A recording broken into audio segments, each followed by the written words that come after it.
On the day our family went to a 5-star spa, my stepmom told me, "Don't embarrass us with your cheap clothes." My sister added, "She looks like she crawled out of a clearance bin." But when I was mistaken for the spa owner's wife, their jaws literally dropped. I'm Rowan. 32 years old. I live in Somerville, Massachusetts, in a quiet walk-up where I can hear the rain hit the skylight and the red line rumble faintly in the distance. My job isn't flashy. I restore antique garments for museums and private collectors. That means hours hunched over 19th century lace under soft lamplight, working in silence, breathing in old fabrics and history. I've never been into flashy clothes or Instagrammable vacations. My wardrobe is mostly thrifted, not because I can't afford new things, but because I appreciate quality and character more than brands and trends. My mom passed away when I was 11. Cancer. Fast, cruel, and it left my dad, a stiff, all-business real estate developer, floundering. Within a year, he met Marla. Within 2, they were married. Marla was the polar opposite of my mother. Immaculately put together, obsessed with status, always hosting some brunch or talking about people in our circle. She came with a daughter, Talia, who was raised like a debutante from birth. I think we were supposed to bond. We didn't. I moved out the day I turned 18 and rarely looked back, save for holidays or obligatory milestones. Over the years, our dynamic stayed the same, polite tension wrapped in passive-aggressive smiles. So when my dad turned 65 and Marla sent a group message about a family day at Serenity Hills, this swanky, 5-star spa in the Berkshires, I almost said no. But guilt, or maybe just curiosity, got the better of me. I figured I'd be there for one day, pretend everything was fine, and drive back to Boston with my dignity intact. I arrived at the spa just after noon. The place was stunning: manicured hedges, modern stone fountains, wide windows that reflected blue sky and pine trees. Inside smelled like eucalyptus and lemon oil, and the floor was so polished it reflected the light like water. Marla and Talia had already changed into matching ivory robes. Their slippers looked brand new, clearly their own, not the spa-issued ones. Probably designer. I, on the other hand, wore a soft, well-loved cotton dress I'd found at a vintage shop in Vermont, a cardigan, and scuffed flats. My hair was up in a claw clip. No makeup, no pretense. Marla's eyes narrowed the second she saw me. "Don't embarrass us," she whispered with a tense smile. "This is a luxury space." Talia snorted. "She looks like she crawled out of a clearance bin."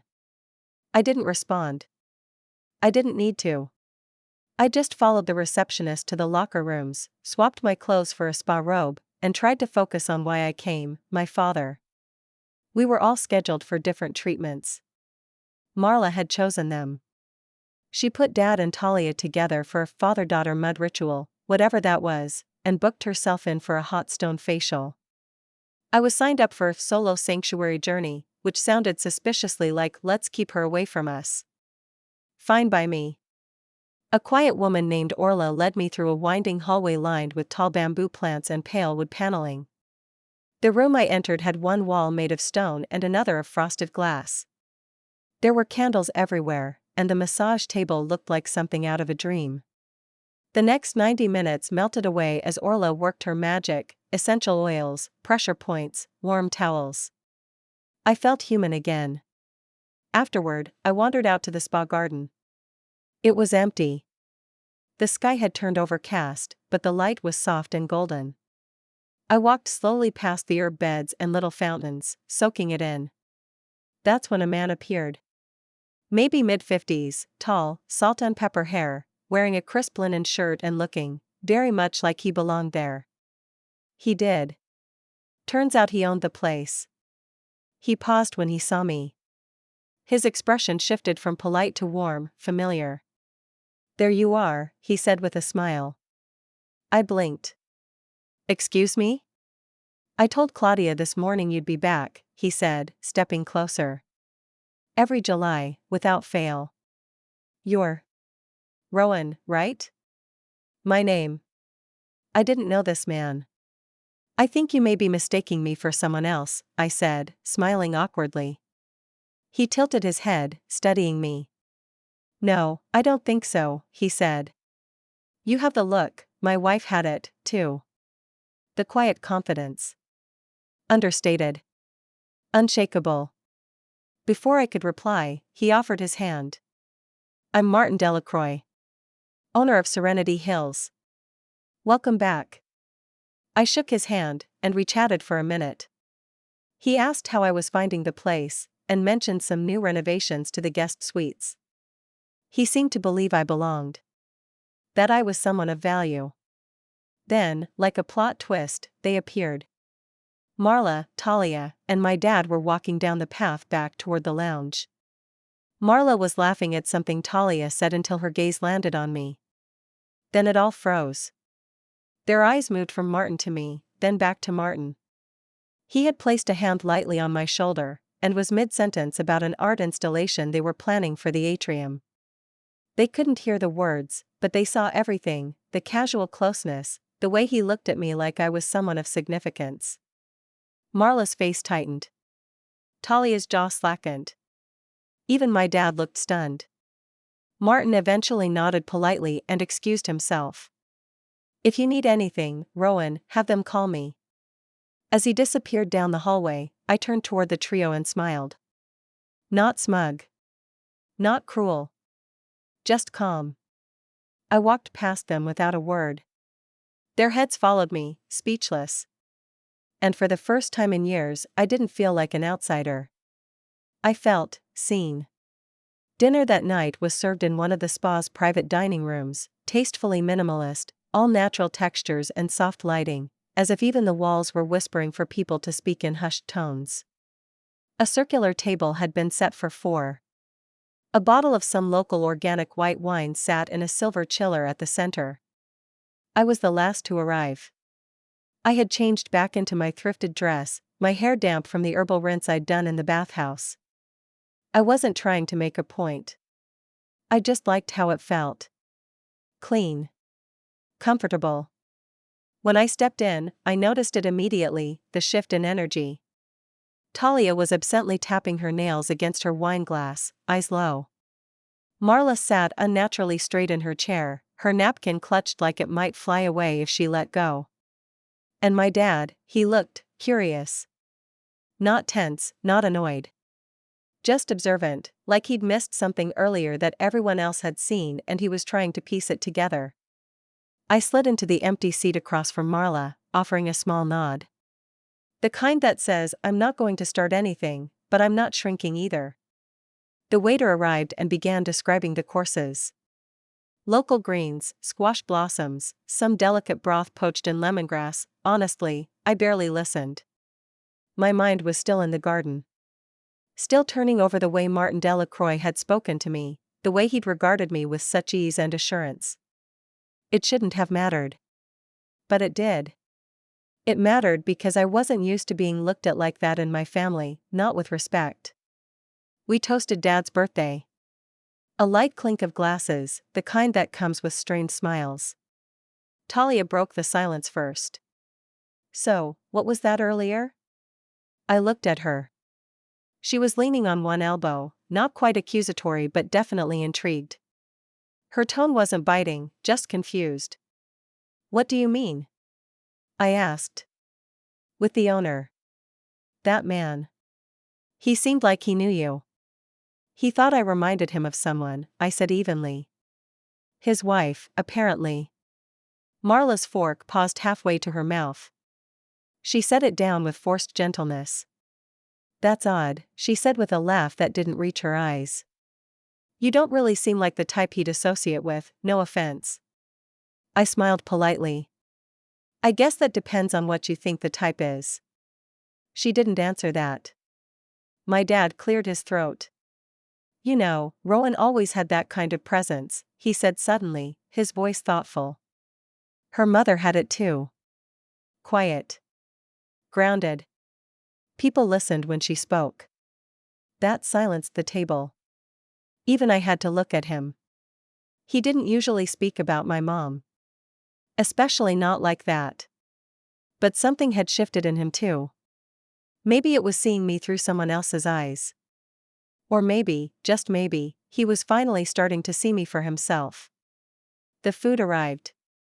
Course after delicate course. I focused on eating slowly, savoring everything. No one asked me anything else, but the glances kept coming, especially from Marla. I knew that look. She was recalibrating. Marla wasn't the kind of person who showed her cards. She played a long game. Always had. And now, she was watching me like I'd become a player on the board she hadn't accounted for. After dinner, we returned to our rooms. Or rather, I returned to my room. Mine was a smaller suite, tucked into the east wing. Not as large or flashy as the one I assumed Marla had booked for herself, but serene and beautifully designed. A window seat overlooked the hills, and the bed was piled high with soft, wool throws and earthy tones.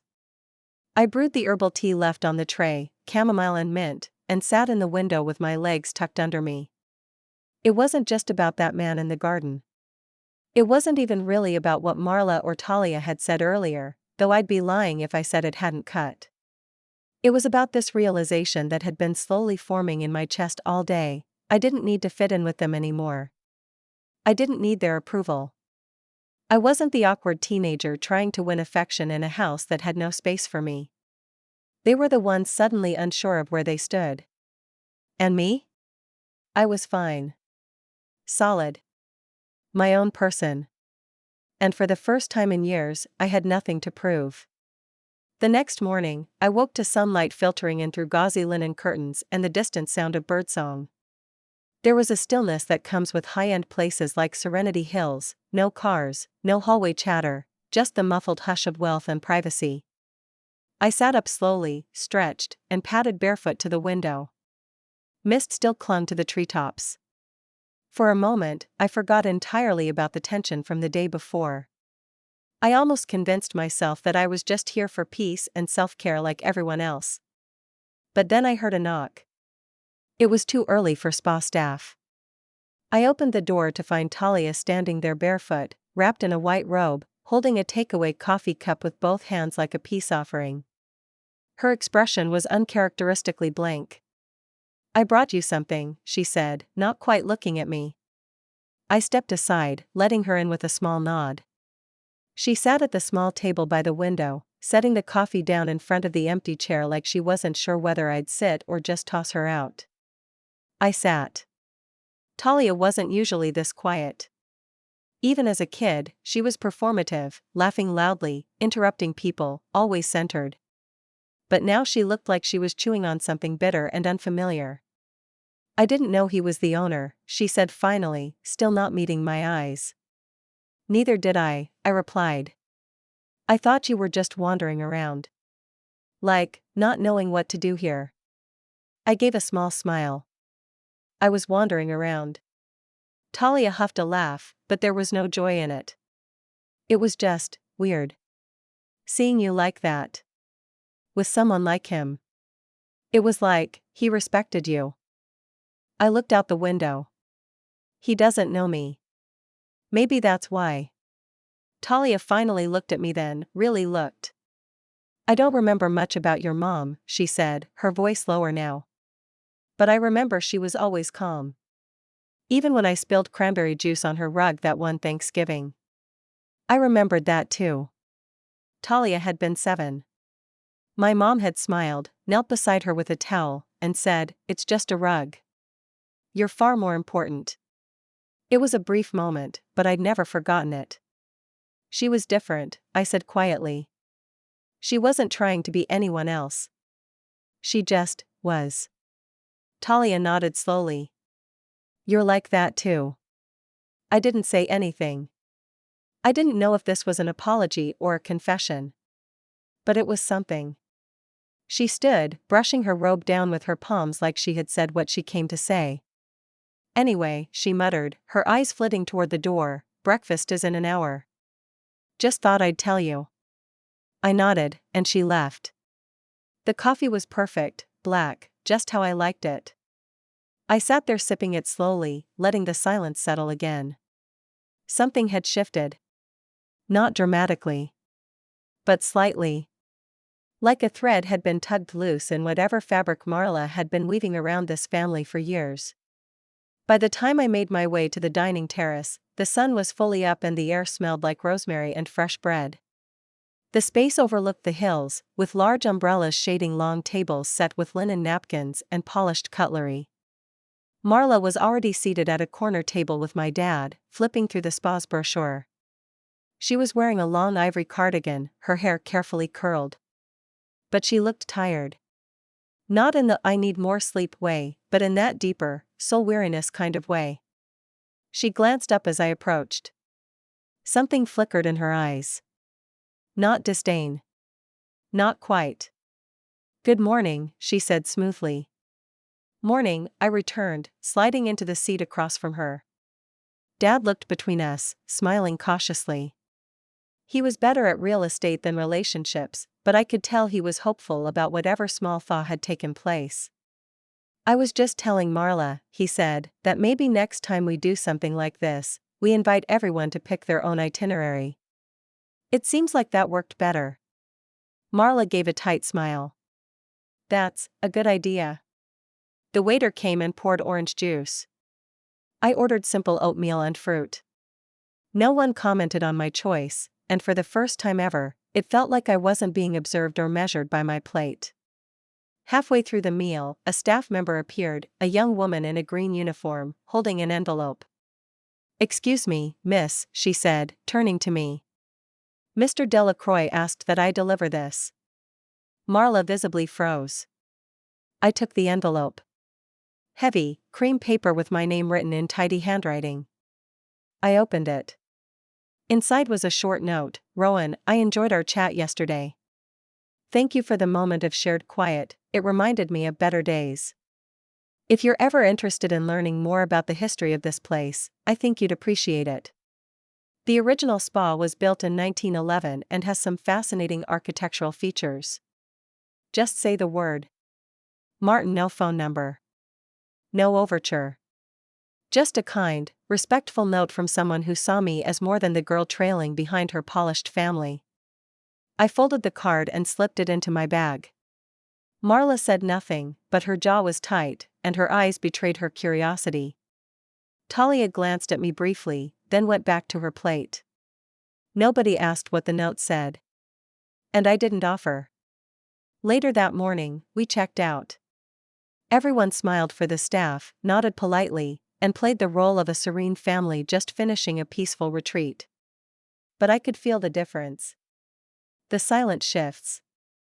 The weight of unspoken things now living in the spaces between us. As we stepped out into the circular driveway, waiting for the valet to bring the town car and my old Subaru, Marla turned to me. "I've underestimated you," she said softly, with a tight smile.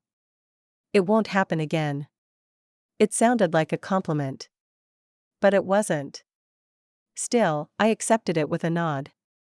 Not because I forgave her, but because I didn't need anything from her anymore. The valet handed me my keys. I climbed into the driver's seat, rolled down the window, and took one last look at the hills behind the spa. I wasn't sure what came next. But I knew who I was driving back as. The drive back to Boston was long, but not the kind of long that weighed heavy. It was the kind that gave space for reflection. I turned the music off halfway through the Mass Pike and drove in silence, letting the quiet spool out the knots in my mind. The memory of Martin's words lingered. Not just what he said, but how he said it. With ease. With respect. He hadn't fawned or flattered. He hadn't judged my clothes or my voice or my lack of polish. He just saw me. That shouldn't have felt revolutionary, but it did. When I got home, I unpacked slowly, washed my clothes by hand like I always did, folded them carefully, and stitched a loose button on my cardigan. Every movement was deliberate. Slow.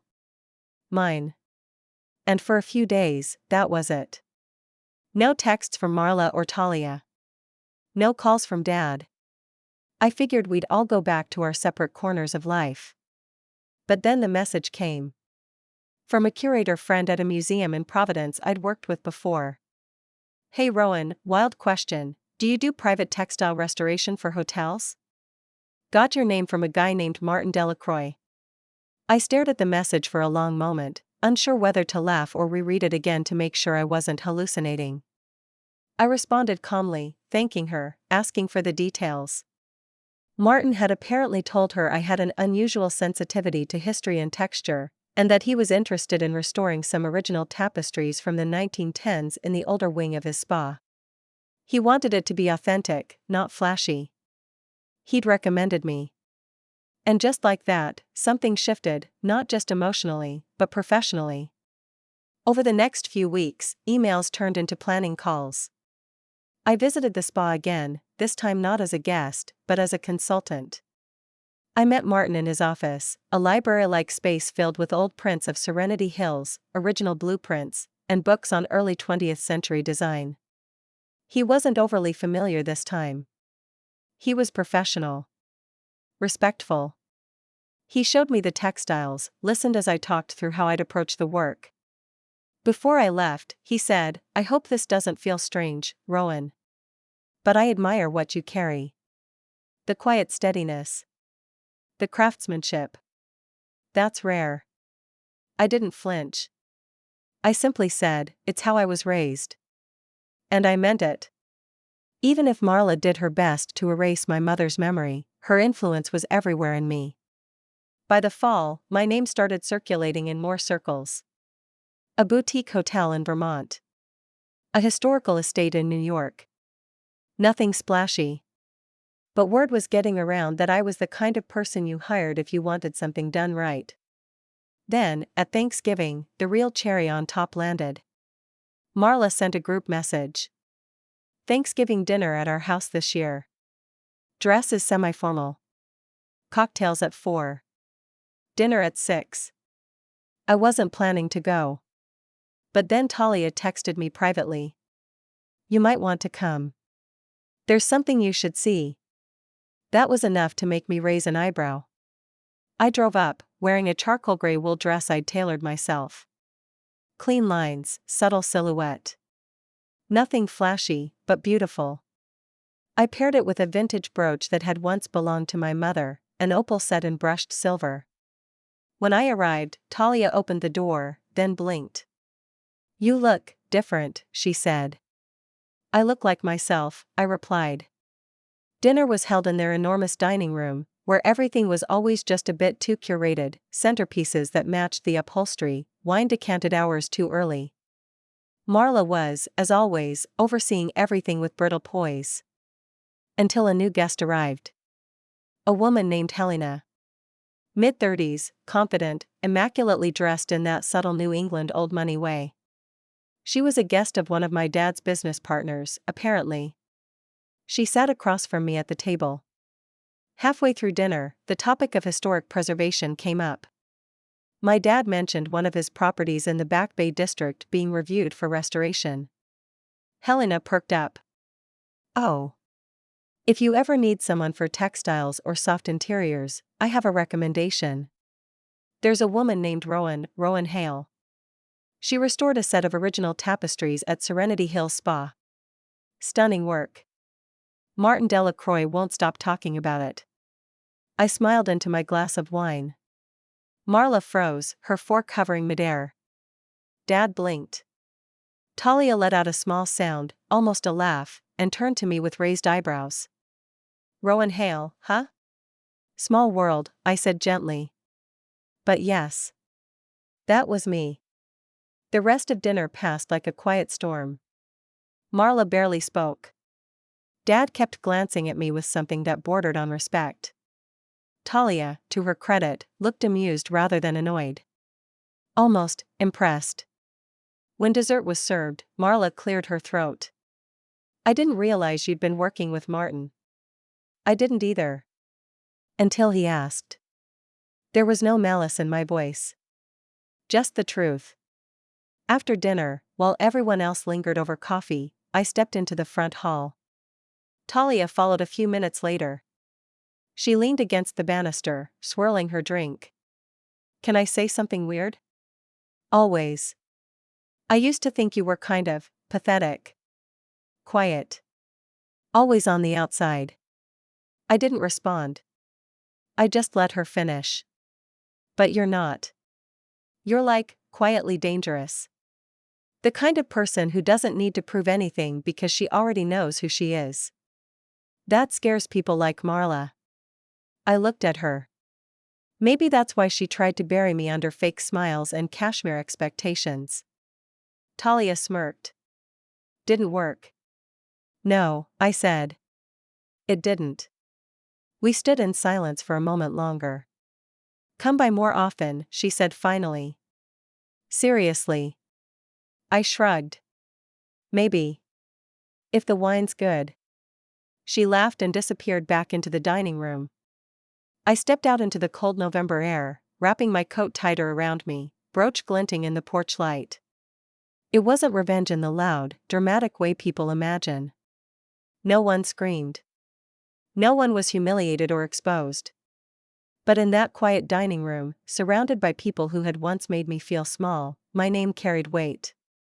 My work spoke for me. My presence, once dismissed, now stirred unease. That was the kind of revenge I'd never dreamed of, but it was the most satisfying kind.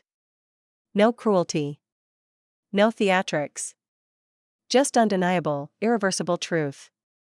And they'd never see me the same way again.